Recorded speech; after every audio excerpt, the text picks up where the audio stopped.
Yo soy el licenciado Nicolás Machín.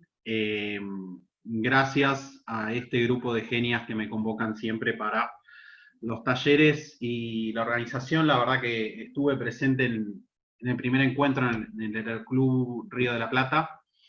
Y bueno, es un gusto estar acá, así que les agradezco la invitación y la participación. Eh, Hoy vamos a hablar de lo que es el miedo y la fobia al vuelo, particularmente.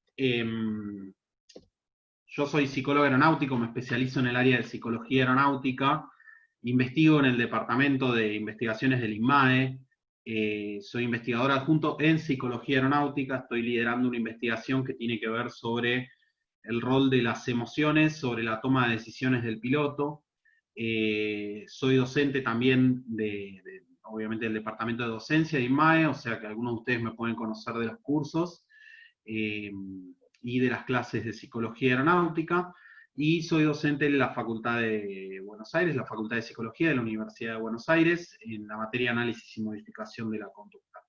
Así que bueno, espero que disfruten la charla de hoy, ¿sí? Obviamente vamos a tratar de dejar las dudas hacia el final, eh, pero si tuvieran alguna duda y la quieren escribir en el cuadro de chat, lo pueden dejar para que lo vayamos viendo. Es un tema bastante amplio el que tenemos para ver, ¿sí? Quiero tratar de darle un abordaje bastante integral para que ustedes vean más que nada de dónde viene el tema del miedo y la fobia al vuelo, más por el lado psicológico, si quieren decir, y por otro lado, darles algo más aplicado para el ámbito aeronáutico, para el ámbito de la psicología aeronáutica, para que, imagino que muchos de ustedes deben estar en el ámbito aeronáutico, trabajando activamente, entonces quiero que tengan en referencia de un poco de las formas de abordaje que podemos tener como actores dentro de este sistema sociotécnico aeronáutico, ¿sí? Que también vienen un poco del ámbito terapéutico, o sea, yo como terapeuta trabajo algunas de estas técnicas con pacientes que tienen miedo al vuelo, ¿sí? O personas que tienen fobia al vuelo, y bueno, quería traerles un poquitito de eso hoy para que tengan información de referencia sobre algo que es bastante más común de lo que creemos, ¿sí? Eh, Müller, Ornstein y Baumeister en el 99 estimaban que, imagínense que entre cada 3 a 1 entre cada 5 pasajeros padecen algún grado de ansiedad al volar, ¿sí? O sea, de ansiedad o de miedo al volar. O sea que estamos hablando de algo que es bastante frecuente, quizás es menos frecuente la variable más patológica de lo que es el miedo a los aviones, que es lo que llamamos fobia al vuelo, pero tiene una prevalencia bastante alta. Imagínense que estamos hablando de más o menos entre el 20 al 33% de la población de viajeros padecen o miedo o ansiedad al volar, ¿sí? Algunos tienen un nivel más intenso, otros menos intenso. Y lo primero que tenemos que hacer es poder distinguir lo que es el miedo de la fobia, ¿sí? Esto es una distinción muy normal que se hace. Primero y principal, miedo no es lo mismo que fobia. El miedo puede estar justificado, puede ser razonable, ¿sí? Es una emoción más situacional, inclusive es una emoción alarma. El miedo puede servir de manera operativa, mientras que la fobia es un constructo patológico. O sea, estamos hablando de una patología establecida. Una persona fóbica, por ejemplo, puede asustarse o sentir miedo intenso al escuchar la palabra avión, ¿sí? O sea, hay casos de pacientes que uno de los primeros pasos para acercarse a superar la fobia al vuelo, por ejemplo, es ir a una juguetería y ver aviones de juguetes. O sea, los aviones de juguete les generan miedo.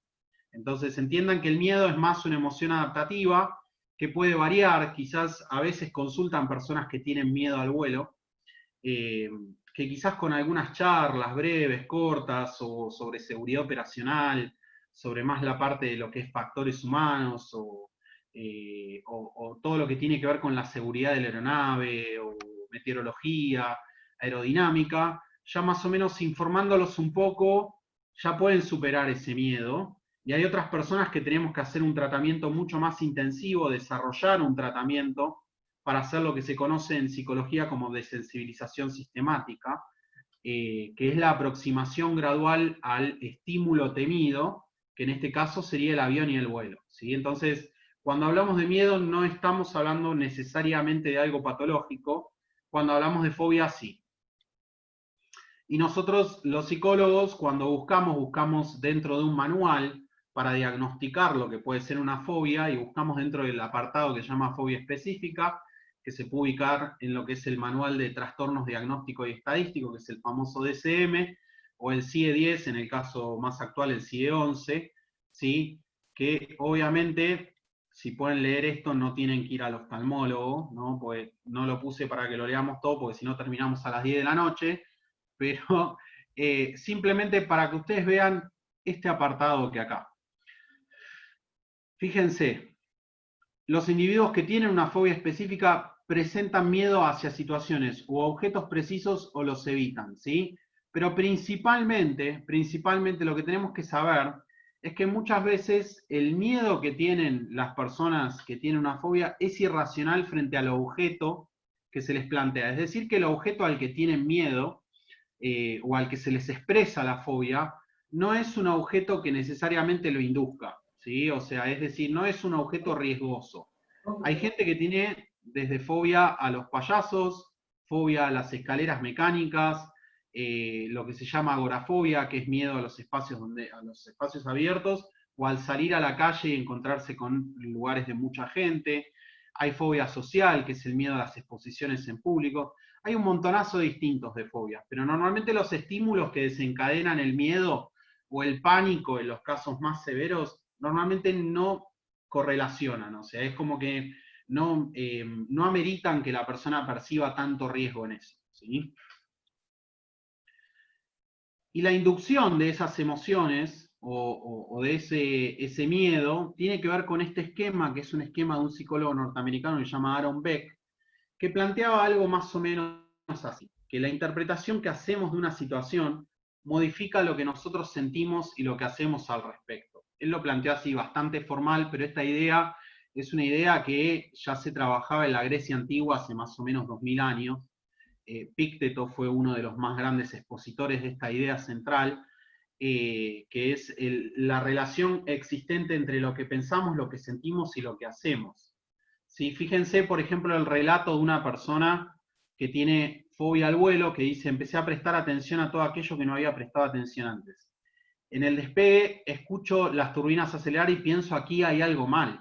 Entonces, obviamente, si nosotros pensamos negativamente, probablemente las emociones que vamos a sentir en consecuencia van a ser acorde a ese pensamiento, que en este caso es un pensamiento de índole catastrófico. O sea, la persona no piensa aquí hay algo mal y piensa como, bueno, no, puede ser que eh, sea un ruido medio normal pero tranquilo. No, piensa que el avión se va a caer, ¿sí? Entonces hay un pensamiento catastrófico muy intenso, ¿sí? Y la emoción lo que hace es reconfirmar ese pensamiento y la conducta puede llegar a ser evitativa. Después, más adelante, vamos a ver un poco los síntomas que se expresan. Dicho de otra manera, lo que tenemos que entender es que pensar algo o sentir algo no lo hace real. O sea, si yo estoy acostado hoy a las 12 de la noche mirando Netflix en mi casa, tomando un tecito y siento miedo y pienso que el cuco está abajo de la cama, eso no hace que el cuco sea real. Si en sus casos llegara a ser real, les sugiero que salgan de la casa y la prendan fuego, pero no suele pasar, ¿sí? Esto es una idea bastante distorsionada que tiene la población general. A veces esto de pensar algo lo hace real, no es así, porque si no estaríamos pensando todos que tenemos millones de dólares y una flota de aviones y no estaríamos acá. ¿Sí? El pensamiento y las emociones son fases que duran poquito. Inclusive si nosotros, imagínense que sienten un golpe muy tarde en la noche, un golpe muy fuerte en la puerta de casa. Si pensaran, me van a robar, me van a lastimar, me puede pasar algo, probablemente se sientan mal, probablemente sientan angustia, sientan pánico en algún caso, sientan mucha ansiedad en otros casos, ¿sí? Inclusive algunos se pueden predisponer, pueden agarrar el teléfono para llamar a la policía o armarse, inclusive para protegerse, si tenemos una percepción muy catastrófica, ¿sí? Ahora imagínense la misma situación, pero en vez de percibir, en vez de interpretar que me van a robar o me van a matar, interpretáramos algo como, uy, el viento golpeó la puerta. Probablemente ya no nos sintamos mal, quizás sintamos un poquito de miedo, pero no tanto, sea todo más relativo, inclusive podemos llegar a sentir calma, o sea, si atribuimos a que el ruido es por el viento que golpeó la puerta, y nuestra conducta sea seguir mirando la tele o seguir durmiendo, dependiendo del caso. Esto es un concepto que se traduce en distintas áreas, en distintos ámbitos, inclusive Buda decía algo similar, que es, sufrimos más por lo que creemos de una situación que por lo que realmente es la situación.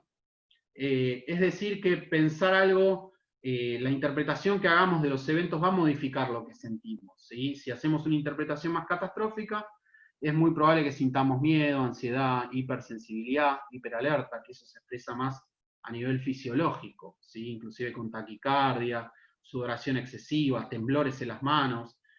Los síntomas pueden oscilar y también ser muy intensos, y a veces pánico. Entonces, esta es la raíz en donde se puede llegar a gestar una fobia, que particularmente empieza a formarse cuando la persona adquiere una conducta evitativa, ¿sí? Por ejemplo, una persona que tiene una fobia muy intensa al vuelo puede evitar pasar cerca de aeropuertos, puede tomar estrategias de conducta evitativas para alejarse de los lugares. Yo tenía un paciente que tenía fobia a las palomas y trabajaba en Plaza de Mayo, imagínenselo, pobrecito, tardaba 20 minutos en llegar en subte desde su casa, pero con todas las estrategias evitativas que hacía tardaba 2 horas en llegar. ¿Por qué? Porque hacía un montón de cosas para evitar, inclusive hacía estrategias que él decía, yo tengo que visualizar antes a las palomas para saber que las estoy controlando. Bueno, este paciente casualmente terminó dándole de comer a las palomas en la mano, después de hacer la sensibilización sistemática. Inclusive usábamos mucho el humor en la terapia, que era, a veces hacíamos exposiciones en las plazas o en los parques, y cuando veíamos muchas palomas juntas hacíamos chistes como, mira, ahí están las palomas complotando para matarte o salir volando hacia vos. Y la persona ya cuando se va interiorizando y se va dando cuenta de que puede afrontar el miedo y que la ansiedad que siente no es tanto como su mente se lo hace creer, eh, termina pudiendo afrontarlo mucho mejor, ¿sí? Y tenemos que distinguir esto muy brevemente, el miedo de lo que es la ansiedad, ¿sí? Porque normalmente acá hay una confusión muy grande. El miedo se relaciona con la ansiedad, ¿sí? Pero el miedo es más una emoción situacional, o sea, es algo que se dispara de manera involuntaria cuando percibimos que estamos en riesgo, ¿sí? Y no es necesario que el riesgo sea real o no para sentir miedo. O sea, la sola percepción de que algún estímulo puede llegar a ser riesgoso dispara el miedo. No es dañino, es incómodo, varía la intensidad, pero sí en su extremo patológico. O sea, el miedo al extremo es lo que llamamos pánico. Ahora, el miedo tiene un mecanismo de expresión, y eso es la ansiedad, ¿sí? La ansiedad también es una emoción, pero es una emoción que se expresa más fisiológicamente. Normalmente a través de, como les decía antes, la taquicardia, sudoración excesiva, puede ser también falta de aire, puede ser temblores, parestesias, o sea, puedo sentir que se me duermen partes del cuerpo también. Y la diferencia principal es que la ansiedad es más anticipatoria que el miedo, ¿sí? O sea, nosotros la ansiedad la sentimos mucho antes de tener que exponernos al estímulo, ¿sí? Por ejemplo, una persona que tiene fobia al vuelo puede sentir ansiedad cuando está sacando el pasaje para volar. Va a sentir ansiedad un mes, 2 meses antes de volar, inclusive tiene mecanismos de control, ahí también hace conductas de reaseguro, conductas evitativas.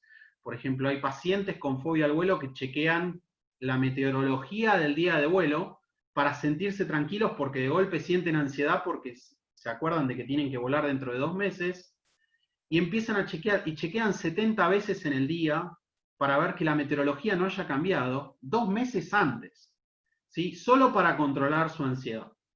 Esta respuesta de ansiedad es involuntaria y es normal, inclusive la ansiedad es adaptativa, o sea, se dispara normalmente, hay situaciones que sí o sí desencadenan ansiedad, inclusive situaciones positivas como conocer una persona que nos gusta, tener una cita, rendir un examen, las primeras veces que salimos a manejar, son situaciones que desencadenan sí o sí ansiedad y que la ansiedad lo que permite es un instinto o una emoción que tiene que ver con la supervivencia. Lo que nos permite es justamente anticipar un riesgo que se nos viene. Lo que pasa es que a veces ese mecanismo funciona mal y se dispara frente a estímulos que no plantean un riesgo real, ¿sí? Inclusive es de diagnóstico y muy frecuente, o sea, cerca del 80% de la población de Capital Federal padece síntomas de ansiedad, no trastornos de ansiedad, pero dentro de esa población, 15 a 20% padece trastornos de ansiedad. O sea, es un diagnóstico muy frecuente que la gente consulta mucho en el consultorio. El miedo al vuelo entonces es un problema frecuente que se puede manifestar con distinta intensidad, desde una inquietud que puede ser racional y justificada, ahora veremos algunos de los orígenes que pueden aparecer para lo que es el miedo al vuelo, hasta una grave fobia que puede impedir volar a la persona, inclusive aleja a las personas de verse con sus familiares durante años. Nosotros tenemos casos en el consultorio que están durante 20, 30 años sin volar simplemente por no poder enfrentar el miedo. La ansiedad y el miedo lo que hacen es se refuerzan mediante el mecanismo evitativo. O sea, en realidad la persona cree que está controlando la ansiedad, alejándose de volar o alejándose de los aviones, pero en realidad lo que está haciendo es manteniendo, ¿sí? El miedo y la ansiedad. También puede pasar, alguna persona les puede decir que la persona la pasa mal en el avión, siente mucha ansiedad, pero vuela igual, ¿sí? Entonces, la persona te dice, ¿cómo puede ser que se me mantenga la ansiedad?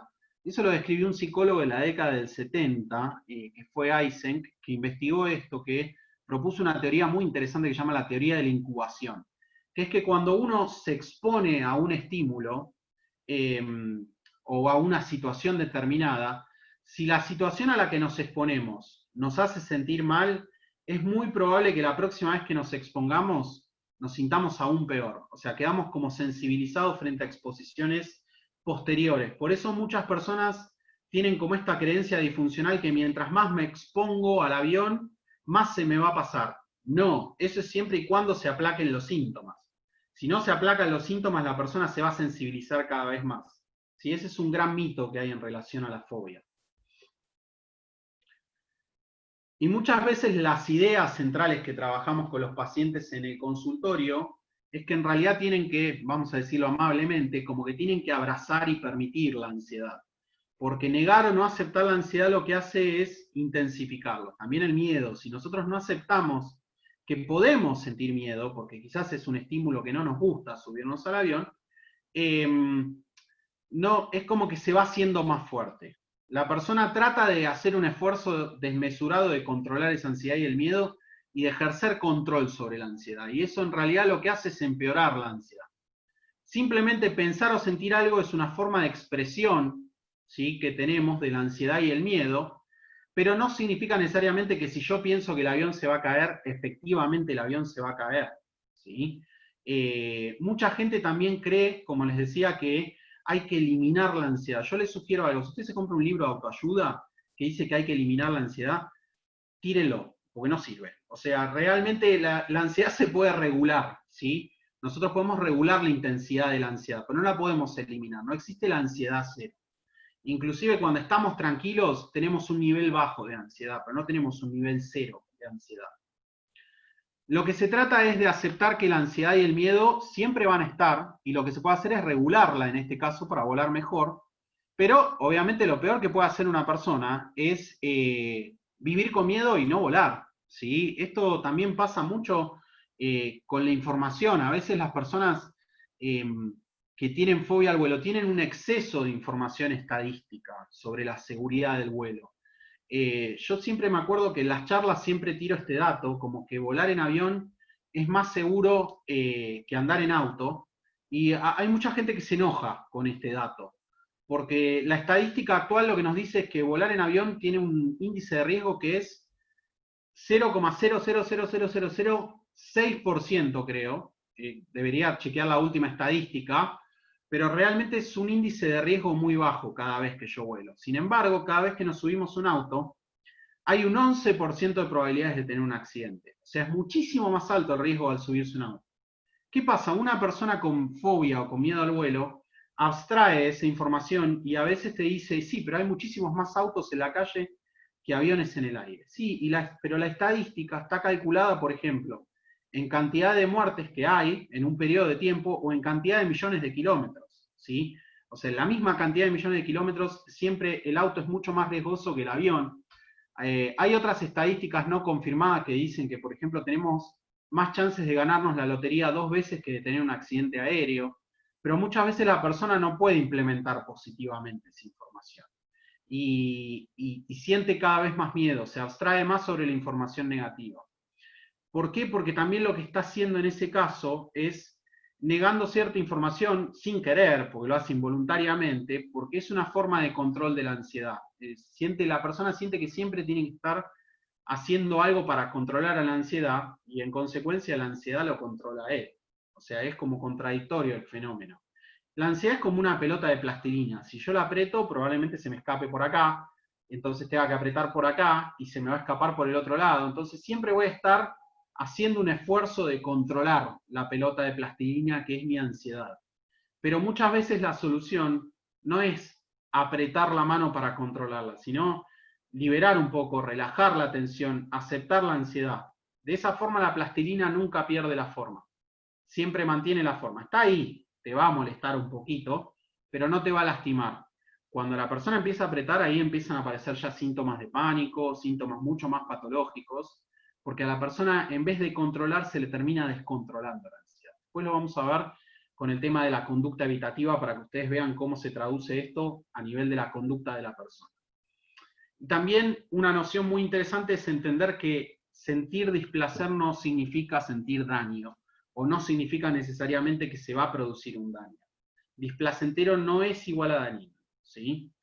Muchas veces lo que yo les explico a las personas es que una persona que, por ejemplo, padece ansiedad o vive su vida normal, con un nivel de ansiedad normal, es como que su vida es así, es como un tablero de ajedrez, donde sabe las reglas de juego, sabe que primero mueven las blancas y después las negras, sabe cómo mueven, por ejemplo, los alfiles, los caballos, o sea, se entiende más o menos y vive tranquilo. Una persona que es un poco más ansiosa, no patológica, pero que ya tiene una ansiedad más elevada, ya considera más variables, se les agrega un tercer jugador. Entonces las cosas que tiene que controlar una persona ansiosa son un poquitito más que la persona común o con un nivel de ansiedad estándar. Y la persona patológica ya es esto, no sabe ni quién mueve, ni qué pieza le toca, ni dónde se termina el tablero, o sea, ya la persona trata de controlar tantas cosas con su mente que vive padeciendo, inclusive un fenómeno muy normal del ansioso es no poder cortar con el pensamiento, o sea, no se sientan mal si a muchos les pasa, a mí también me pasa eso, pero ese es un fenómeno muy normal de los obsesivos y particularmente de los ansiosos, esto de no poder detener el pensamiento. La diferencia es que en la ansiedad patológica la persona no solo no puede detener el pensamiento, sino que ahí empiezan a aparecer un montón de sensaciones fisiológicas displacenteras, ahí se le empiezan a expresar todos los síntomas.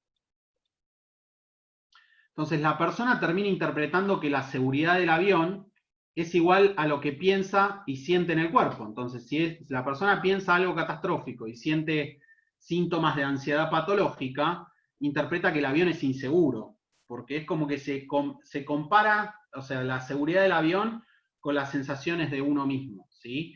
Entonces, como son displacenteras, obviamente piensa que es inseguro. Y la idea del tratamiento es que la persona pueda separar y diferenciar la seguridad del avión de lo que piensa y lo que siente en el cuerpo, y que con el terapeuta pueda trabajar lo que piensa y siente en el cuerpo para ver cómo manejarlo mejor y cómo regularlo.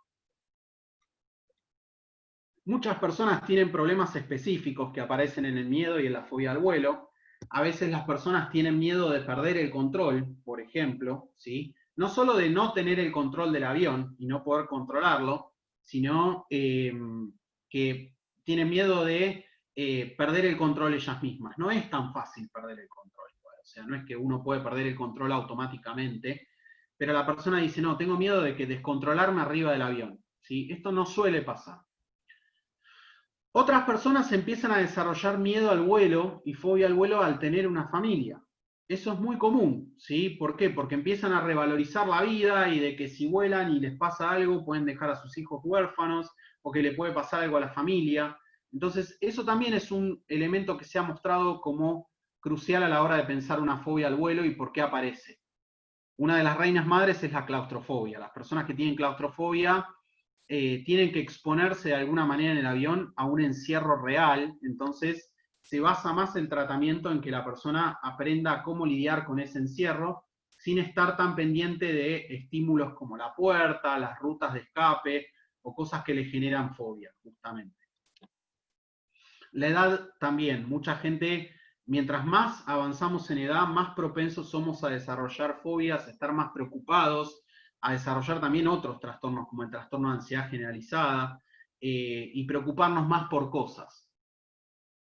Las premoniciones e imaginación, esto pasa mucho, es un tema más cognitivo, donde la persona también cuando hay fobia, cuando ya hay algo patológico, empieza a tener como un pensamiento medio mágico. Inclusive a veces le pasa esto de pensar como que puede anticiparse a los hechos con la mente o que ve señales por distintos lados. Ahora les voy a contar una anécdota bastante graciosa con este tema que justamente me pasó a mí en un vuelo de bautismo.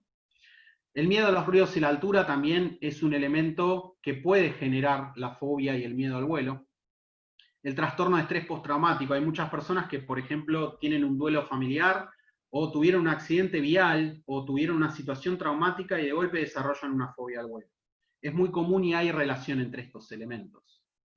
No sabemos por qué, pero muchas veces la gente tiene más miedo de volar sobre el agua o volar de noche o de día. También parece ser un elemento y un problema específico que aparece en este tipo de patología. El miedo al ridículo, pasarla mal. Inclusive yo tenía un paciente que me decía, ¿y qué pasa si vomito en una bolsa? Y mirá, para eso están las bolsas, o sea, no pasa nada. Pero voy a quedar como un tonto. No, no vas a quedar como un tonto. Es algo que puede pasar inclusive por una cuestión fisiológica que el movimiento del avión te puede inducir.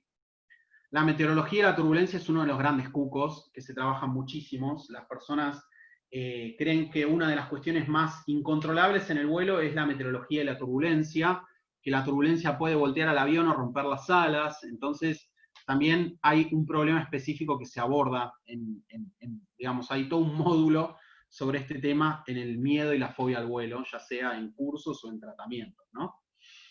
La parte de fisiología también, como les decía recién, volar en avión no es lo mismo que manejar el auto o caminar en la calle. Entonces, sentimos movimientos bastante distintos y extraños al volar.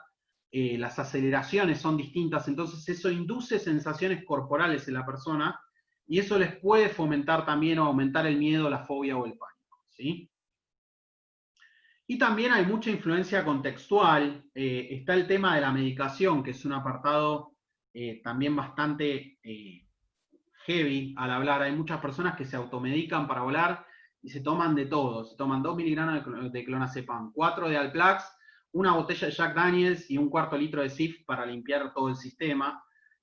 ¿Por qué? Porque vuelan totalmente papeados. Perdón que lo diga así, esto no se sugiere a las personas que tienen miedo al vuelo que si quieren medicarse, que se puede medicar, pero que consulten con un especialista en psiquiatría para ver cómo medicarse.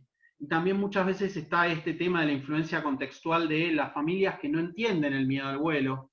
Sí, es muy triste porque a veces uno encuentra, por ejemplo, esposas o esposos que dicen, mi señora me dice que lo que me pasa es un capricho, es una pelotudez mía, y no es así, no es así, uno no lo hace a propósito, es incontrolable para la persona.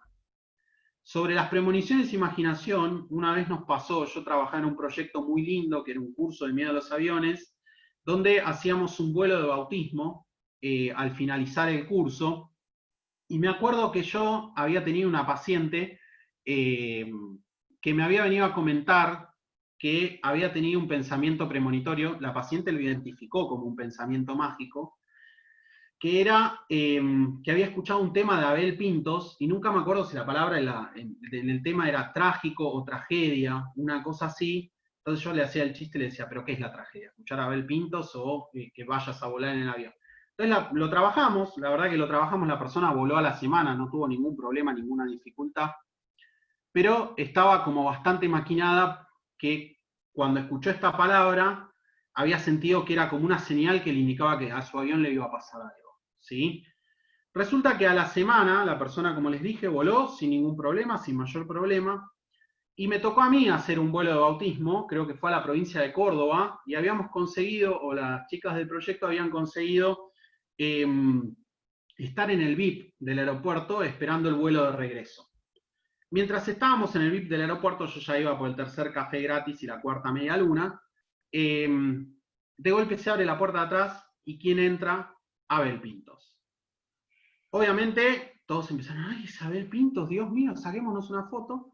Y el psicólogo empezó a pensar, se va a caer mi avión. O sea, esto, la paciente me mandó a Abel Pintos, Dios mío, ¿por qué? Empecé a hacer como toda una imagen mental de la soledad se hace carne en mí la noche, pues empecé a repasar las letras, pero bueno, no pasó nada. Volamos con Abel Pintos, demostramos que Abel Pintos no es mala leche para volar, pero es medio inevitable esto del pensamiento premonitorio, ¿sí? Esto a veces se asocia mucho al miedo y aparecen muchos trastornos, ¿sí? Es algo que tenemos que hacer un paréntesis para que la persona aprenda a manejarlo necesariamente, ¿sí?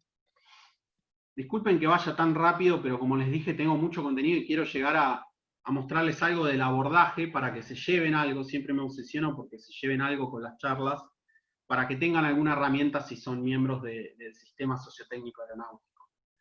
Dentro de los síntomas, nosotros vamos a ver principalmente varios niveles de respuesta que aparecen y que se expresan en las personas con miedo al vuelo o con la fobia al vuelo, principalmente a nivel cognitivo, a nivel emocional fisiológico y a nivel conductual, ¿sí? A nivel de la conducta de la persona.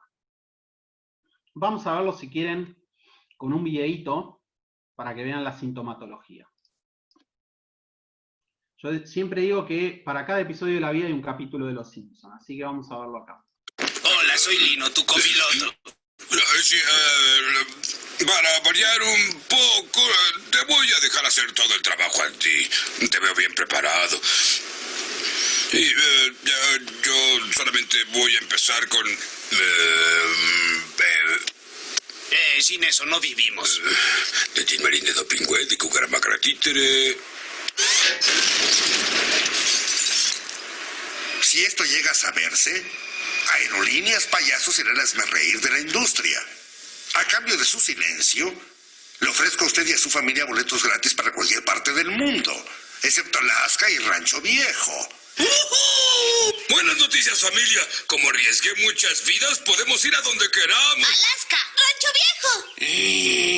No sé, Homero. Estamos en la época de limpieza y organización de la casa. Pero, Marge, te mereces unas vacaciones. Tendrás la oportunidad de hacer la limpieza para nosotros en otro estado. No quiero ser aguafiestas, pero viajar así no es totalmente gratificante. Marge, quiero sacudirme el polvo de este pueblo miserable. Quiero explorar el mundo. Quiero ver televisión en un horario diferente. Quiero ir a centros comerciales exóticos. Estoy harto de los hot dogs. Quiero buena carne, pastelillos, quiero salmón, tacos. Quiero vivir, Marge. ¡Déjame vivir, Marge! ¡Déjame, por favor!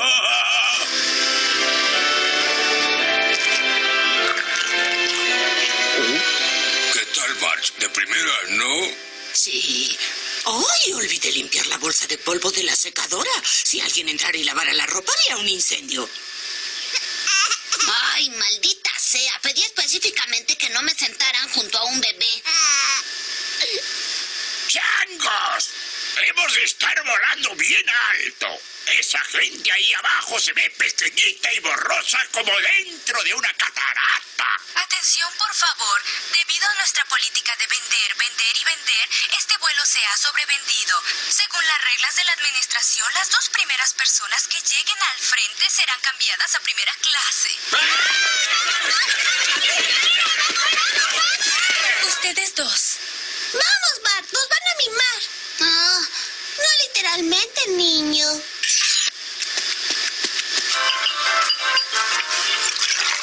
Ay, vine por el servicio y me quedé por el espacio.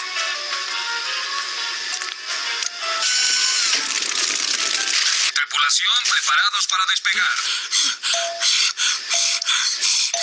Voy a tomarle una foto al avión despegando. Marge, ¿qué pasa? ¿Tienes hambre? ¿Sueño? ¿Gases? ¡Gases! ¡Gases son gases! Es gas, ¿verdad? Homero no te lo había dicho, pero me da miedo volar. Tengo que bajar del avión. Déjame bajar. Te pido por las buenas que abras esa puerta. Tranquila, Marge. ¿Qué tal si te embriagamos hasta la médula? Quiero bajar, quiero bajar, quiero bajar, quiero bajar, quiero bajar, quiero bajar.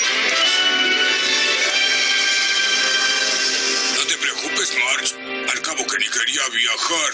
Que las abejas asesinas vengan a nosotros.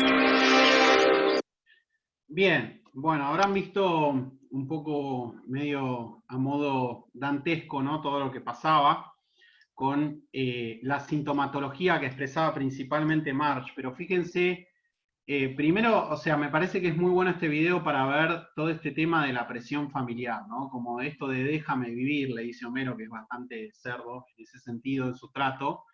Pero fíjense que ella ya va anticipándose, diciendo, no sé si podemos viajar ahora porque es el periodo de limpieza, y estas son conductas evitativas que ya va teniendo la persona, decir que no se puede, o que es un mal periodo. Después, fíjense que aparece todo esto de, por ejemplo, la conducta nerviosa, la respiración agitada, inclusive al final termina ejecutando una conducta evitativa que es salir corriendo. Hay pacientes que salen corriendo y se bajan del avión, literalmente, que se ve más a nivel conductual, sin mayor activación a nivel emocional, y a nivel cognitivo se ven como estos pensamientos más catastróficos, como que puede llegar a pasar algo, ¿sí?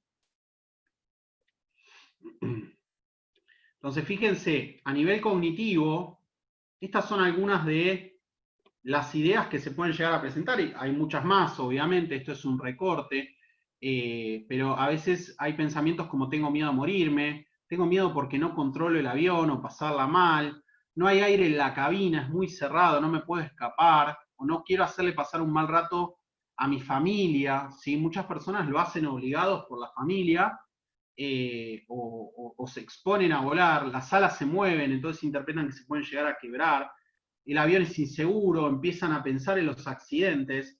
Mayday y catástrofes aéreas, por ejemplo, se lo saben de memoria los pacientes que tienen estas, digamos, patologías.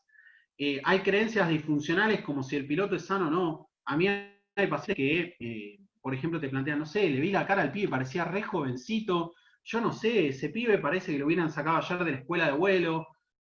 Otro te dice, no, tiene cara de drogadependiente rehabilitado, el piloto, o cara de alcohólico, cosas así, o durmió mal, tenía unas ojeras enormes. Entonces, esto también está en el video, esto de los estímulos. Fíjense que cuando se prende, por ejemplo, la señal de abrocharse los cinturones, Marge lo ve y se pone más nerviosa aún, ¿sí?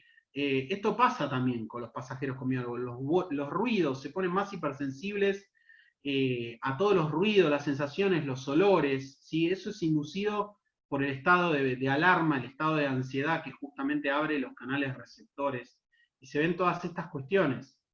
A nivel emocional, la reacción está controlada por una hiperactivación de lo que es el subsistema simpático dentro del sistema nervioso autónomo, que es el sistema secundario al sistema nervioso central, ¿sí? Y el simpático, que no es tan simpático, es el que se activa cuando nosotros sentimos tensión, ansiedad y estrés.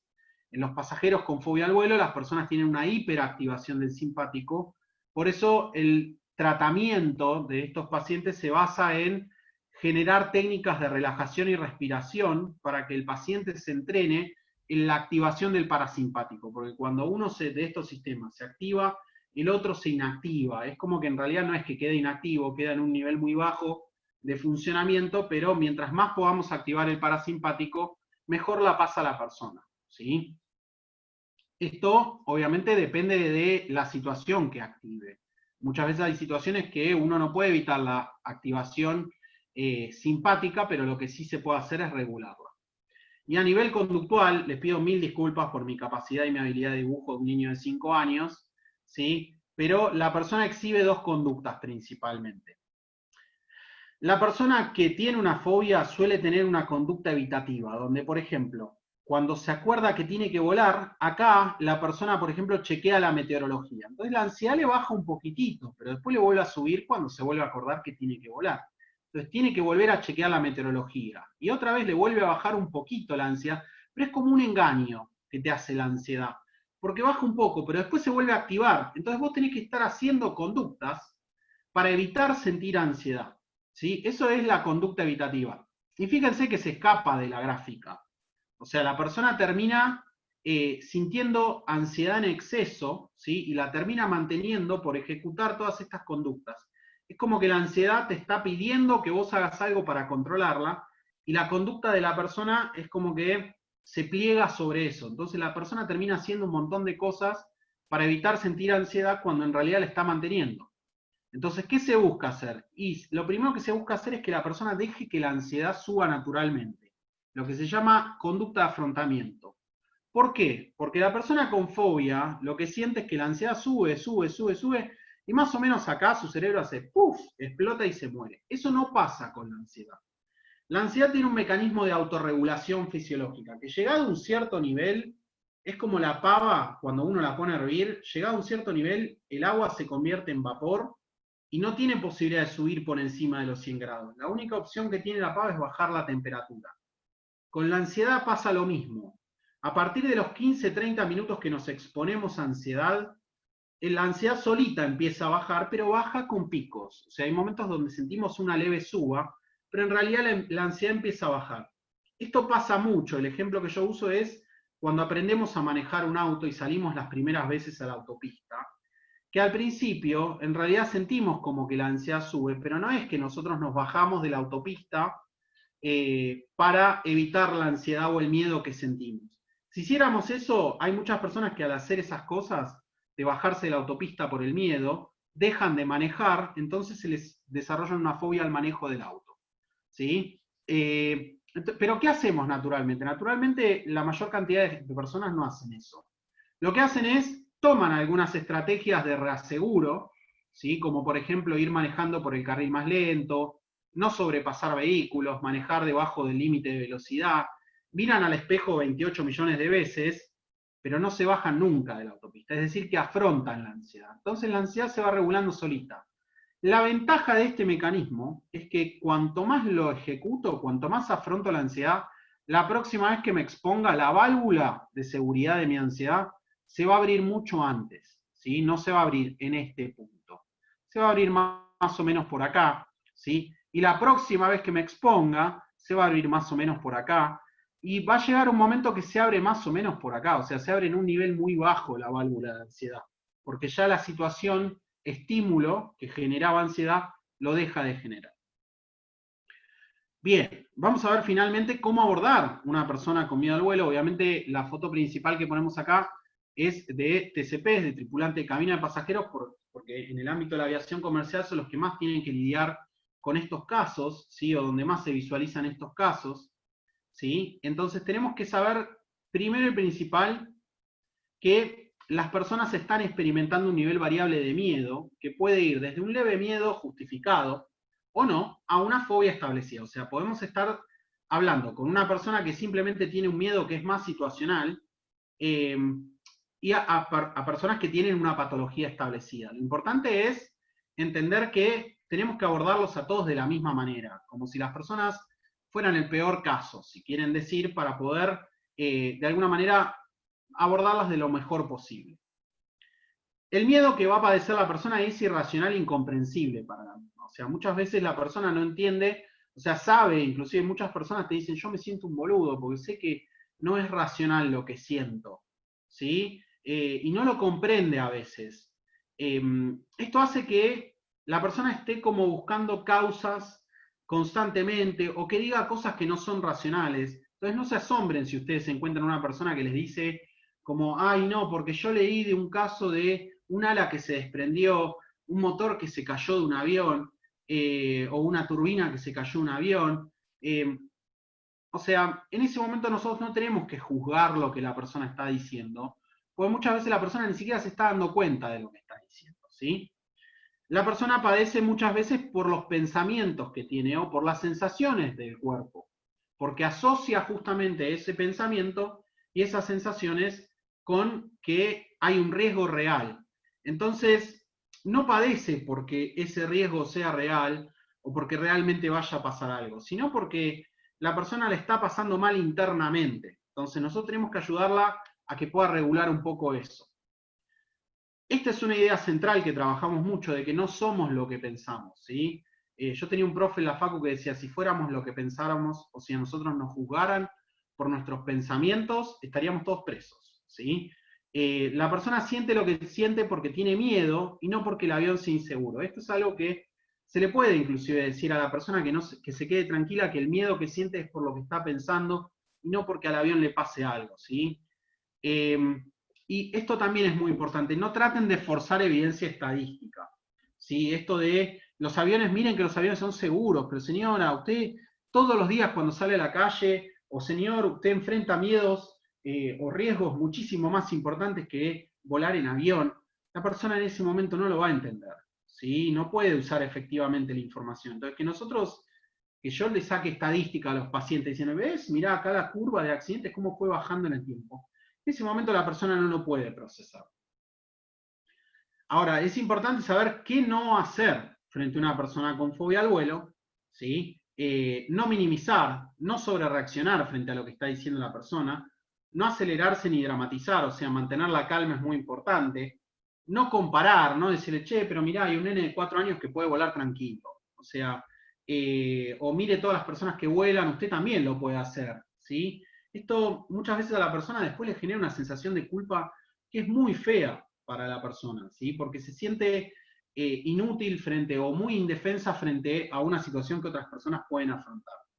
Tampoco reconfirmar los miedos del pasajero. Esto sigue pasando hoy en día, lo tengo que aclarar porque sigue pasando que de vez en cuando no nos damos cuenta de lo que le decimos a las personas. Yo me acuerdo que hice una entrevista a un personal del aeropuerto preguntándole qué le dirías a una persona que tiene fobia al vuelo, y la persona me respondió esto. Y sí, piense lo mejor, ¿eh? ¿Tú sabes lo que pasa si le decís es un ansioso, o sea, o un fóbico? O sea, le estás reconfirmando que todo lo que va a pasar es cierto. Entonces, hay que ser muy cautos con el lenguaje que utilizamos. Después, no usar información catastrófica o ambigua, ¿sí? Como, sí, yo escuché que viene tormenta. Capaz que hay turbulencia, se va a mover un poco. Quizás enfatizar más información concreta. Como, sí, mire, se va a mover el avión, pero es normal que se mueva y el avión está preparado para ello, ¿sí? No invadir a la persona. Muchas veces sobreprotegemos a la persona en esos momentos. Hay que darle espacio y tiempo. Muchas veces es muy importante escuchar, ser empático es muy importante, y no agitar a la persona literalmente. Hay personas que creen que una fobia se soluciona agitando a la persona. No se soluciona así. No se fastidien, no insulten al aire o no se enojen con la persona porque la persona le está pasando muy mal, ¿sí? Y no personalice los síntomas. O sea, si la persona le dice lo que pasa es que esta empresa son todos unos inútiles, no lo tomen a personal. La persona quizás está en un momento que se siente desbordada y hay que tratar de ayudarla. Lo que sí podemos hacer es adaptarnos al estilo de la persona, ¿sí? Tratar de hablar tranquilos, ¿sí? Entender lo que le pasa y tratar de apelar a su raciocinio, que todavía lo tienen en ese momento. Ser empático y contenedor es muy importante, no discutir con lo que la persona está diciendo. Ustedes inclusive se pueden basar en información propia, como mire, yo vuelo hace mucho tiempo y nunca me pasó nada, mis amigos vuelan, tienen 20 años de experiencia y nunca les pasó nada, quédese tranquilo que está muy seguro, necesito un vasito de agua, ¿qué le puedo ofrecer? ¿Sí? Ofrecer lo que esté a la disposición de ustedes también ayuda mucho, prestar atención a su relato, demostrar interés por lo que le pasa, eso les hace el mundo a las personas que padecen esta patología, ¿sí? También pueden modelar la respiración. Yo no sé si hoy nos va a dar el tiempo, pero si no después le consulto a Jenny y a Karen. Si quieren les puedo explicar cómo hacer respiración abdominal, ¿sí? Para que nos vayamos relajados todos también, pero si ustedes hacen yoga o si conocen respiración abdominal, enseñarle y modelar una respiración lenta y pausada a la persona le puede ayudar muchísimo a lidiar con esos síntomas. Y también responder acorde a la situación, ¿sí? ¿Esto qué quiere decir? Que si la persona se quiere parar para abrir la puerta, obviamente uno tiene que impedirle el paso, ¿sí? No es que tiene que permitirle eso, o decir, no, quédese tranquilo. ¿Sí? Uno tiene que dar una respuesta acorde a la situación que la persona plantea. Si la persona está sentada, por ejemplo, tranquila, nosotros nos podemos agachar, escucharla, ponernos a nivel de la vista, mirarla a los ojos, hablarle. A veces las personas preguntan si utilizar contacto físico. Eso a veces depende. Hay aerolíneas que no lo sugieren, no lo recomiendan o no lo permiten. ¿Sí? Eso tiene que ver con una cuestión legal. Pero hay personas que les pueden llegar a decir, ay, no me podés dar la mano, y bueno, sí, uno puede darle la mano en ese momento a la persona si la persona así lo requiere y uno se siente cómodo en esa situación. También podemos informar a la tripulación, informar a nuestros compañeros de, miren, hay una persona con miedo en tal asiento. Que estén informados, porque la verdad que eso también puede asistir a la persona y obviamente hace a la seguridad operacional. Nosotros siempre hablamos de que se modela también la conducta y las emociones que queremos obtener. Si nosotros nos mostramos calmos, es mucho más probable que la persona reaccione de manera calmada, ¿sí? Proveer información que sea positiva y de utilidad para la persona ayuda a que la persona pueda perder el miedo a lo desconocido, y demostrar seguridad mediante mensajes claros, directos y precisos, ¿sí? Esto de anticipar, por ejemplo, decir, mirá, si el avión sale a volar es porque no hay riesgo. O sea, acá no hablamos de riesgo. La turbulencia es algo normal, el avión está preparado para ella, ¿sí? Esto ayuda muchísimo a la persona, poder brindar calma constantemente con información asertiva. La respiración abdominal es una técnica que se utiliza para el manejo de los síntomas fisiológicos. Es una técnica de corte científico, la respiración abdominal. El autor de referencia se llama Schultz, ¿sí? Y es una técnica que se utiliza mucho en el manejo de la ansiedad y el estrés. Entre 5 a 10 respiraciones bien realizadas evitan cualquier ataque de pánico, ¿sí? Ahora, si la ansiedad es muy elevada, la ansiedad ya tiene, la persona viene con un bagaje patológico de ansiedad, cuesta que la persona pueda utilizar efectivamente la ansiedad, si bien le va a ayudar a regular la intensidad. La técnica general de respiración supone que hay que inspirar en 4 segundos, o sea que es una inspiración lenta, mantener 4 segundos, y exhalar de 4 a 12 segundos, o lo más lento y pausado posible, inclusive pueden extenderse más de 12 segundos. Es como un globo que se desinfla muy de a poco, o un tubo de gas que está perdiendo un gas como si fuera una S. La exhalación tiene que ser muy lenta. Lo importante es que la persona no inspire así, ni exhale así. O sea, mientras más lento pueda regular la respiración, mejor se va a sentir la persona. Ahora, finalmente, si la persona lo llegara a requerir, formas de intervención posible para trabajar lo que es el miedo y la fobia al vuelo, en algunos casos son los cursos que brindan información, los cursos tienen un fin informativo, ¿sí? Que les permite a algunas personas con miedo ya directamente volar, y a algunas personas con fobia regular quizás la emoción, pero ahí ya no se muestran tan efectivos, ¿sí? Lo más efectivo que se ha mostrado hasta el día de la fecha es lo que es el tratamiento psicológico, preferentemente la terapia cognitivo-conductual, ¿sí? O el tratamiento psicológico más la psiquiatría, en el caso de ser necesario, eso lo va a considerar el psicólogo que esté a cargo del tratamiento, ¿sí? Bueno, hemos llegado al final, creo que he llegado a cubrir la información más o menos bien, y bueno, y ahora espero sus dudas o sus comentarios, espero que les haya gustado la presentación. Bueno, Nico, ahí Lalo tenía una consulta para hacerte. Lalo, ¿querés habilitar tu micrófono? Ahí está, ¿me escuchan? Perfecto. Sí, perfecto. Quería saber cómo reaccionar a una situación de un vuelo, digamos, en una aeronave pequeña de biplaza, donde no hay ningún indicio anteriormente del pasajero de que tenga algún problema con volar, y que de repente, en el medio del vuelo, suceda una situación complicada, digamos. Claro, bueno, en las aeronaves más pequeñas es distinto, porque en aeronaves pequeñas, obviamente, uno lo primero que trata de hacer es que la persona no esté cerca de los comandos del vuelo, ¿sí? Obviamente que vaya siempre en los asientos de atrás. Imagino que en un avión biplaza estamos hablando y considerando este caso. La verdad que es muy difícil saber qué hacer. Yo creo que ahí se puede apelar mucho a la información, o sea, se le puede brindar información a la persona, o tratar de escucharlo, pero también obviamente imagino que en ese momento, si uno va en rol de piloto o en rol profesional, bueno, eso se complica un poco más, ¿sí? La verdad es que ahí si uno tiene un copiloto, se puede apoyar en el copiloto para tratar de contener la situación, ¿sí? Y ver cuál es la forma más precisa de manejarlo, y en su defecto, si la situación se complica mucho, yo he tenido casos de pacientes que obviamente le han pedido al piloto en vuelos privados que desciendan en el aeropuerto más cercano, y bueno, tuvieron que descender y bajar a la persona y que se vuelva en colectivo. Sí, obviamente que mostrarse accesible, pero sí también tratar de mostrarse calmo, seguro en lo que uno le transmite a la persona. Obviamente también tenemos que entender de que no es nuestra responsabilidad como miembros, digamos, de la tripulación, contener a la persona en ese momento. Simplemente lo que podemos hacer es brindarle una ayuda, ¿sí? Lo que uno nunca tiene que hacer es no intentar, ¿sí? Intentar brindarle una ayuda a la persona le puede hacer muy bien. Gracias. No, gracias a vos. María, ¿querés habilitar el micrófono para hacer tu pregunta? Bueno, dice, ¿cómo controlo la respiración? Buenas tardes. Perdón. Ahí. ¿Cómo estás? Buenas tardes. Hola. Primero agradezco este taller. Yo soy claustrofóbica, viajé por primera vez en octubre del año pasado.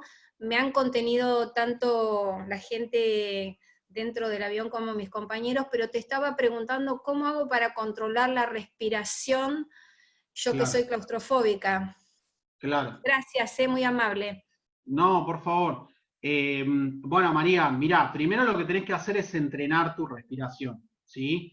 Normalmente la respiración se entrena cuando uno está tranquilo, ¿sí? Es como un deporte. Si vos lo practicás, mientras más lo practiques, más vas a perfeccionar el control de tu respiración.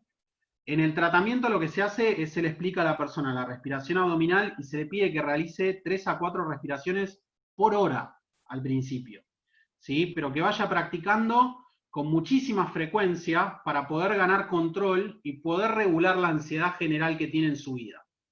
¿Qué pasa? Muchas veces, tanto los pacientes o nosotros que podemos implementar la respiración para controlar nuestra ansiedad en cualquier situación vital, no solo en la situación de vuelo, nos olvidamos de hacerlo o no lo practicamos. Obviamente que si no lo practicamos después se hace más difícil en el vuelo o en el momento que uno siente ansiedad que la respiración sea efectiva. Entonces, lo que podés hacer, María, es practicar mucho la respiración cuando estás tranquila, ¿sí? En tu casa. Muchas veces, inclusive nosotros aumentamos la cantidad de prácticas conforme se acerca el vuelo. Se hacen también exposiciones imaginadas, donde la persona se imagina volando, o se le muestran videos de personas volando en el avión, mientras la persona va respirando y regulando el nivel de activación de ansiedad, ¿sí?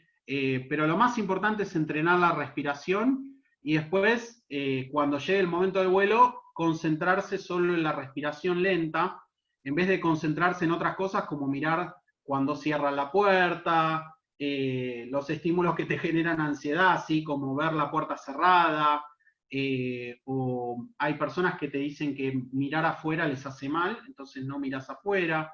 También se pueden usar herramientas de complemento, como por ejemplo, muchas personas se sienten más en un espacio más abierto cuando se sientan sobre el lado del pasillo, ¿sí? O pidiendo lo que es el asiento de la línea de emergencia, donde vos tenés más espacio abierto. Entonces ahí no se padece tanto la claustrofobia. Esos también son pequeños trucos que uno puede utilizar.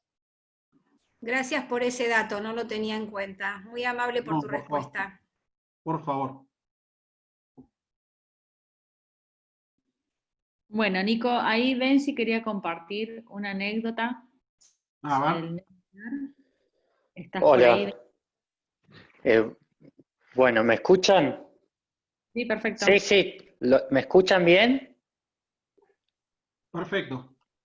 Bueno, a mí ya me pasó en 3 ocasiones mucha fobia al vuelo porque no me sentía seguro con el avión que me había tocado en ese momento. Me pasó cuando fue hace 4 años que tuve mi viaje egresados a Bariloche en avión y lo pasé muy mal en el momento del despegue. Y fue algo triste porque me sentía inseguro con el avión que me tocó. También me pasó en una ocasión que mi familia me invitó a Chile en LATAM, tampoco estaba seguro en el avión y este año me volvió a pasar lo mismo. Y ahí lo pasé más mal. No tienen idea, les voy a contar cómo sucedió todo esto. Cuando fui a Bariloche, yo en un principio me dijo mi mamá como que íbamos estaba muy contento, feliz. Después cuando o quería dárselo a papá para ver si él era para confirmar. Bueno, me dijo no, vamos a ir por la TAM. Ay, y me quedé tan triste y encima le voy a contar cómo fue el día del suceso. Cuando el avión ya estaba por acelerar los motores, bueno, cuando ya empezó a correr, lo pasé mal, me empezaron a salir lágrimas en los ojos y lloré y me quedé asustado. Y la verdad que lo pasé bastante mal, mi familia me trató de consolarme y de a poquito me fue pasando. Pero igualmente lo pasé muy mal en el vuelo. Era Bueno, eso para contarles. gracias por contarnos tu anécdota. Sí, la verdad que a veces se lo pasa mal, mucha gente con fobia y miedo al vuelo padecen más en el inicio de los vuelos, ¿sí? Esto es muy común de padecer más en los despegues, por ejemplo, porque es cuanto más se siente la aceleración y la sensación en el cuerpo aumenta, y son picos, porque la persona capaz que tiene 60 segundos a 120 segundos de aceleración, y después ya le empieza a pasar la ansiedad, pero bueno, lo bueno, Benji, es que lo pudiste enfrentar. Eso creo que es lo más positivo, de que más allá de que te sentiste mal, lo pudiste hacer, y bueno, y en cualquier caso, si te volvieras a sentir mal, hay otras estrategias que se pueden abordar desde el tratamiento para sumar más recursos para aprender a manejarlo mejor, ¿sí? Bueno, Nico, si no hay más preguntas, ¿querés explicar lo de la respiración? Como para cerrar con eso. Bueno, no hay problema. Si quieren, lo podemos hacer juntos. Yo lo que sugiero, si están en una silla, traten de apoyar la mayor cantidad de espalda contra el respaldo y las manos pónganlas sobre la falda, ¿sí? O las pueden dejar colgando al costado de la silla. La idea es hacer una respiración lenta. Ustedes no se van a tener que preocupar por el tiempo porque lo voy a llevar yo, pero podemos hacer la respiración todos juntos. Entonces, es indistinto si respiran por la nariz o por la boca, háganlo como se sientan más cómodos, pero lo primero que vamos a hacer es llevar el aire a la zona de la panza. Entonces, lo primero que vamos a hacer es inflar y desinflar la panza juntos. Entonces, recuerden, inspiraciones y exhalaciones lentas, inflamos la panza, desinflamos la panza.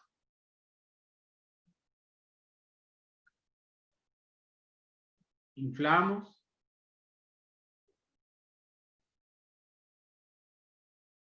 Desinflamos.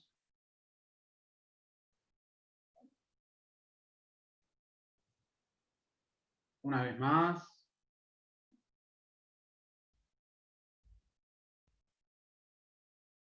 Exhalamos.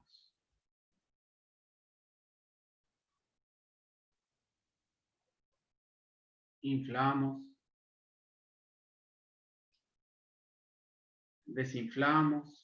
Si quieren y se sienten cómodos, pueden cerrar los ojos. Háganlo 2 veces más solos.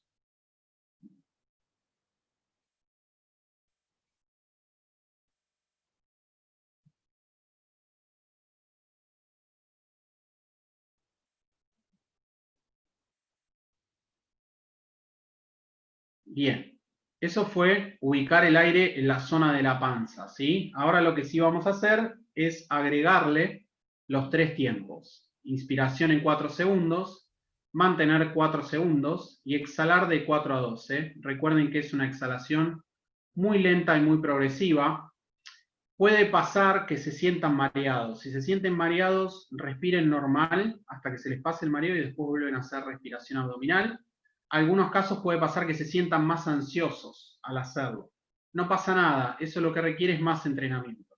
Pero ahora los tiempos los voy a llevar yo, así que vamos a inspirar lentamente llevando el aire a la panza. Mantengo.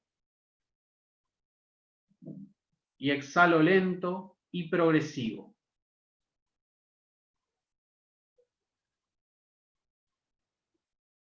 Pausa. Cuando les digo pausa, largan todo el aire. Inspiro lentamente. Mantengo. Y exhalo lento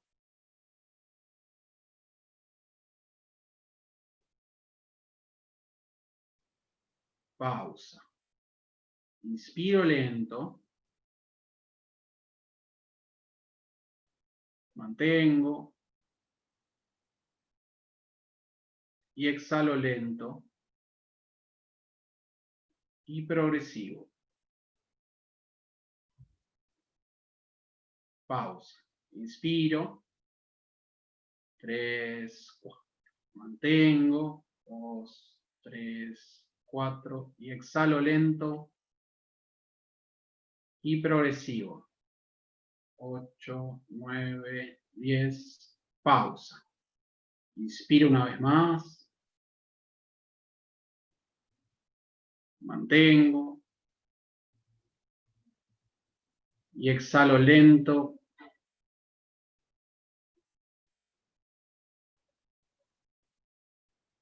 Y progresivo. Hagan una respiración lenta más, no se preocupen por el tiempo. Hagan una respiración lenta, inspirando, manteniendo y exhalando. Y cuando terminen, si quieren, pueden comentar abriendo el audio o en el chat qué sintieron en el cuerpo.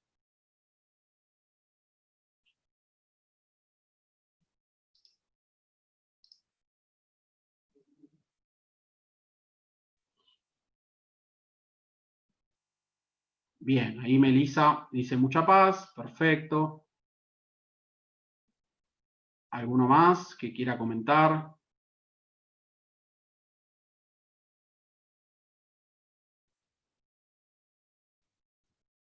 ¿O se durmieron todos o no salió la respiración? Ok, puede pasar que uno se siente incómodo, pero perfecto, hay que practicarlo.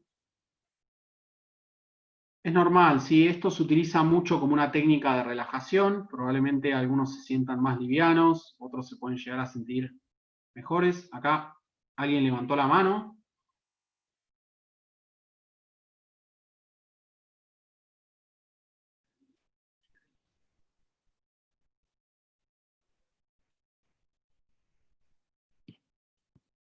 Sí, recuerden que pueden habilitar el micrófono. Una de las posibilidades es apretando la barra espaciadora, pueden hablar presionando la barra. Hola Nico, buenas tardes. Mira, Bueno. quería hacerte una pequeña consulta. ¿Qué nos Sí. podrías aportar tú sobre el concepto del estrés del vuelo? Del punto de vista de la tripulación y del punto de vista de los pasajeros, que son conceptos distintos, digamos. Obviamente, sí. Obviamente que lo que es estrés y fatiga de vuelo son dos grandes ejes de trabajo en lo que es el ámbito de la psicología aeronáutica y los factores humanos, que ameritarían directamente, se puede armar hasta seminarios enteros de una semana de duración sobre el tema estrés y fatiga principalmente. La verdad es que para lo que es el manejo del estrés y la fatiga, estas técnicas se han mostrado muy, muy efectivas. Hay tripulaciones que lo aplican porque obviamente lo que cambian es la valencia de los estresores. Las tripulaciones tienen que exponerse a estresores porque están trabajando durante el vuelo, que son distintos a los que pueden tener los pasajeros que se están yendo de viaje por placer, por negocios, etcétera, etcétera. Pero lo que puede llegar a variar en estos casos de fobia al vuelo es que imaginemos que la situación de vuelo genera un estrés en demasía. ¿Sí? Estrés y ansiedad son dos hermanos que se van de la mano, inclusive utilizan el mismo circuito a nivel fisiológico, ¿sí? Que es el circuito hipotalámico hipoficiario, para activarse. Entonces es que una vez que se activa la ansiedad y el estrés, irrevocablemente se activa. Toda situación de estrés en tripulaciones puede exponer más a que las tripulaciones durante el tiempo prolongado de trabajo empiecen a tener síntomas de ansiedad. Entonces, es muy importante para las empresas aerocomerciales trabajar y abordar estos temas para manejarlos porque es un tema de afectación directa a lo que es la seguridad operacional, ¿sí? Y para lo que es los pasajeros, lo que tenemos que considerar es que altos niveles de estrés y de ansiedad durante el vuelo, lo que pueden llegar a generar es algún tipo de situación disruptiva a bordo de la aeronave, ¿sí? Entonces, es algo a abordar con importancia. No sé si más o menos cubrí la pregunta o si querías preguntar algo más específico. Mira, la verdad de las cosas que me refiero a ello, dado que en el norte de la Argentina hay un cordón de mucha turbulencia en la zona de Paraguay y Uruguay, y ustedes en el lado atlántico, yo estoy en Chile, sufren enormes situaciones en los vuelos que incluso a mí me han tocado, digamos, en los cuales uno ve que las tripulaciones versus los pasajeros no hay una suerte de información y que finalmente genera mayor discordancia entre los mismos pasajeros. Circunstancia que es un tema súper conocido para la vía aeronáutica y bueno, un poco compartirlo contigo bajo la mirada técnica tuya, digamos. Claro, bueno, la turbulencia obviamente que, a ver, no tanto para las tripulaciones, pero sí para los pasajeros suele ser un estresor. Como tripulación es una de las estrategias que también se puede utilizar mucho para con los pasajeros es la anticipación, ¿sí? Si nosotros sabemos que vamos a pasar por zonas que son extremadamente turbulentas, lo que podemos es anticiparle a los pasajeros transmitiéndole calma.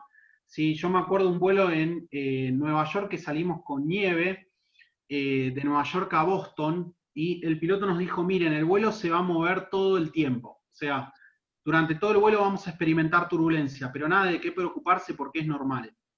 Ya está, con esa información le reguló la ansiedad más o menos a 30 pasajeros. ¿Sí? Es simplemente abordarlo y tener ese plus de poder considerar de que para lo que nosotros es algo frecuente y tradicional en nuestra profesión, para el pasajero puede no serlo. Porque tenemos desde pasajeros que van a volar por primera vez, a pasajeros que vuelan frecuentemente, que directamente van durmiendo a través de la turbulencia, a pasajeros que son fóbicos. Entonces, es importante el rol de la información ahí para afrontarlo, ¿sí? Y para acercarle un poco más de información a los pasajeros, que obviamente eso ayuda mucho. A eso quería llegar justamente, que tú mencionaras, Gaudí, la señora que acaba de hacer la consulta, el miedo que ella tiene al vuelo, mucho pasa por la información que se entregue oportunamente. Correcto.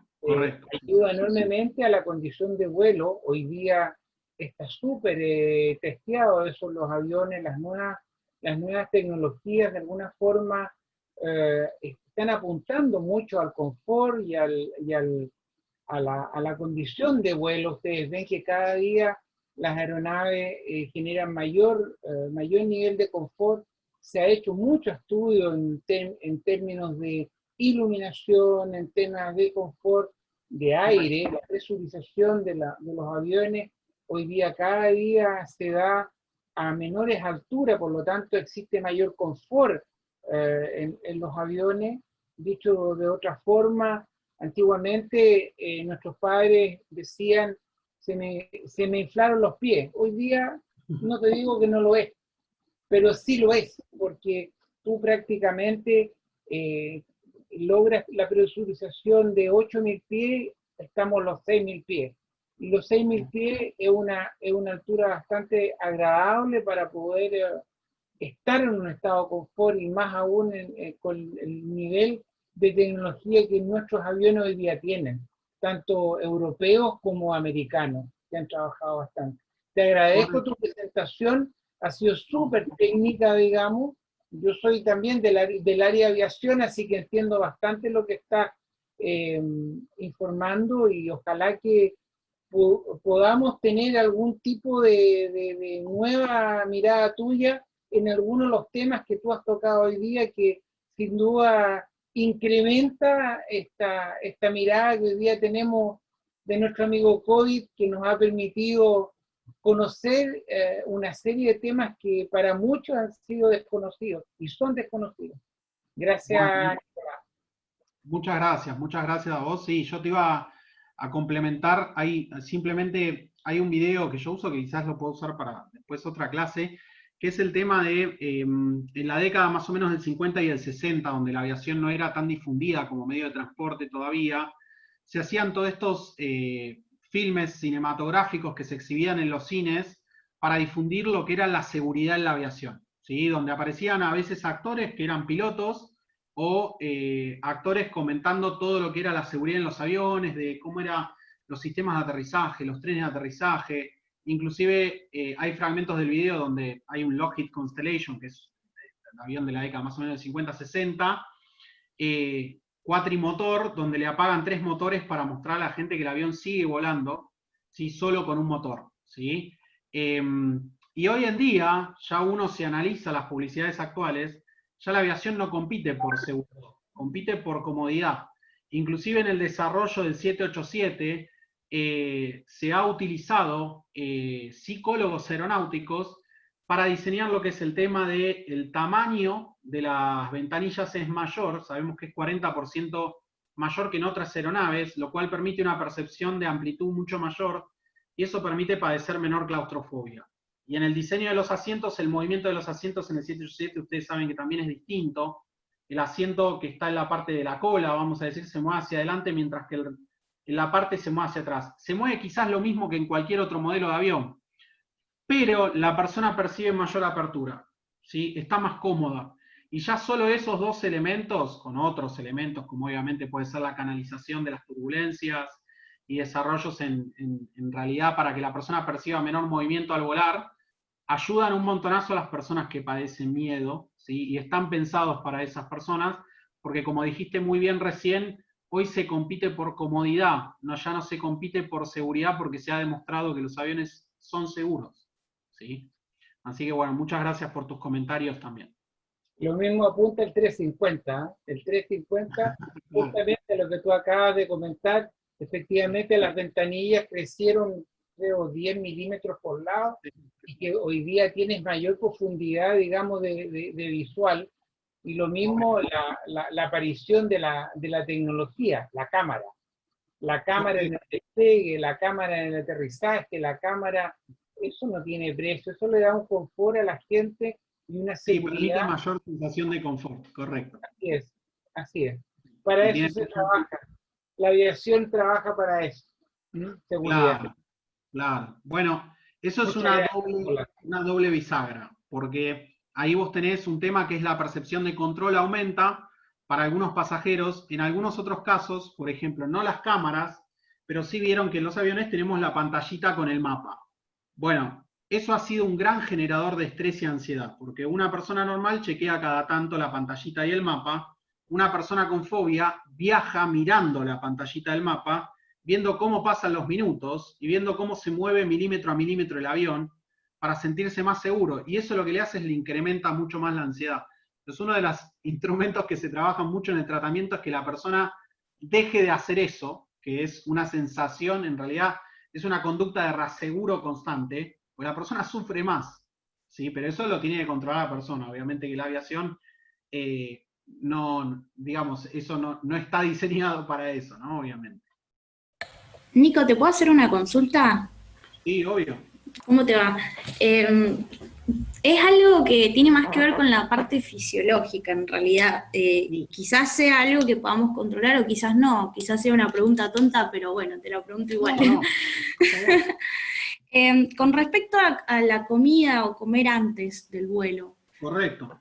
A mí me ha pasado de que se me ha revuelto muchísimo el estómago, pero lo he podido controlar. No sé, yo creo que también depende de la persona, porque si no, no se serviría nada a bordo. Pero bueno, quería saber qué opinión tenías respecto a eso. Bueno, mirá, normalmente a las personas cuando hacemos el tratamiento yo les hago un apartado sobre el tema de la alimentación en los días previos a lo que es un vuelo. Nosotros sabemos que muchas veces el tema de la presurización y despresurización generan lo que es el meteorismo en el cuerpo, que es la compresión y descompresión de los gases.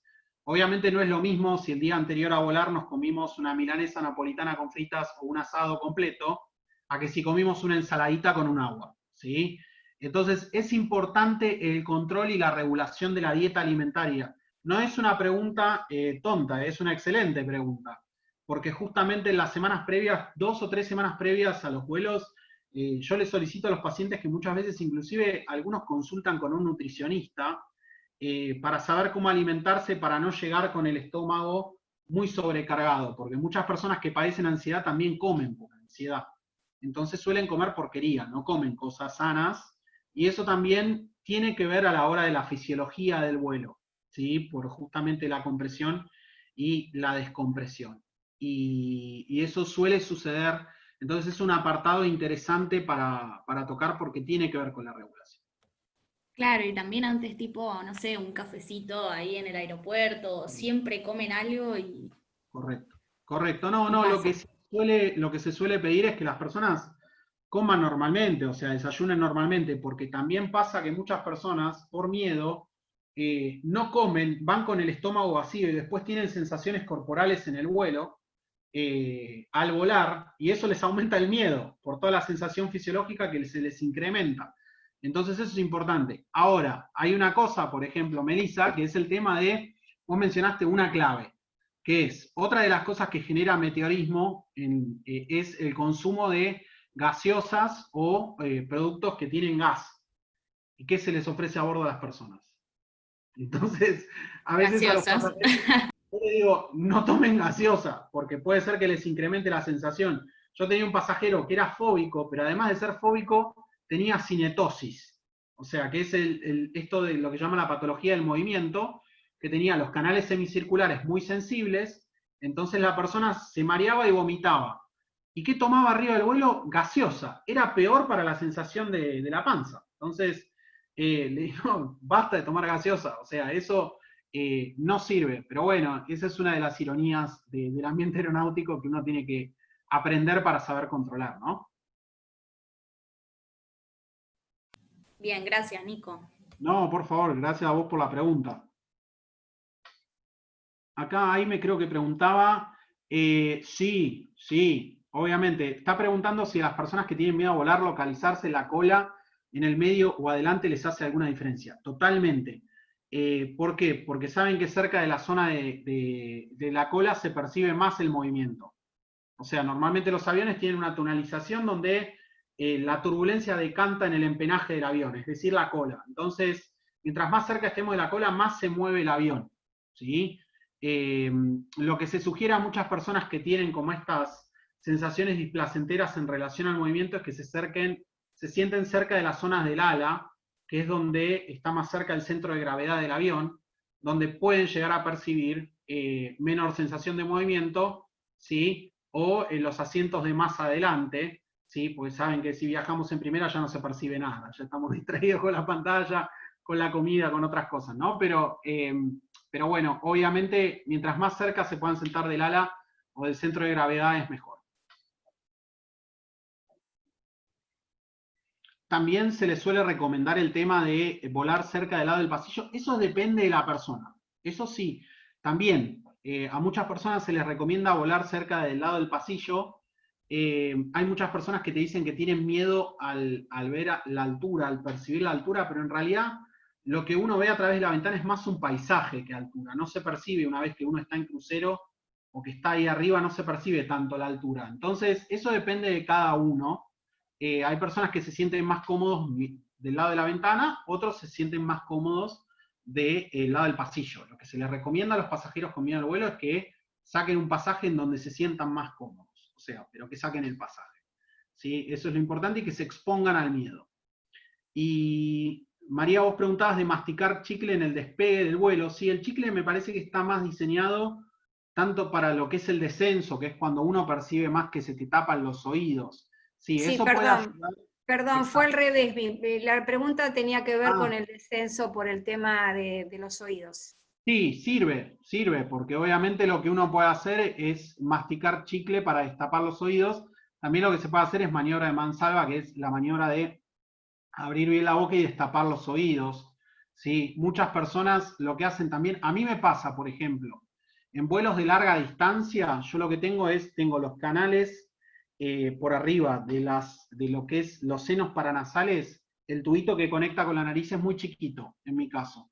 Entonces lo que tengo que hacer una semana antes de volar larga distancia es empezar a tomar antialérgico y ponerme hipersol, que es, creo que es cloruro de sodio, para destapar bien la nariz, porque si no me agarra lo que se llama sinusalgia, que es un dolor acá arriba de los ojos que me liquida cuando empieza a bajar el avión. Es muy doloroso, y también está lo mismo, pero lo que se llama odontalgia, que es el dolor de los dientes o los nervios, ¿sí? También te puede pasar de tener sensaciones en los dientes si tuviste tratamientos de conducto reciente que todavía no se hayan cicatrizado. Hay distintos tipos de dolores, y los oídos es uno de ellos. Por eso también lo que se hace mucho es destapar los oídos en las semanas previas al vuelo. Nico, Sí, ¿cómo no estás? Te hablo como piloto no hace mucho, y muy linda la charla. Y lo que me pasó fue cuando el primer vuelo solo, allá arriba, me sentí como que todo lo que había aprendido, claro, no estaba el instructor, no estaba nada, no había nadie, entonces estaba como hiperventilado, ¿viste?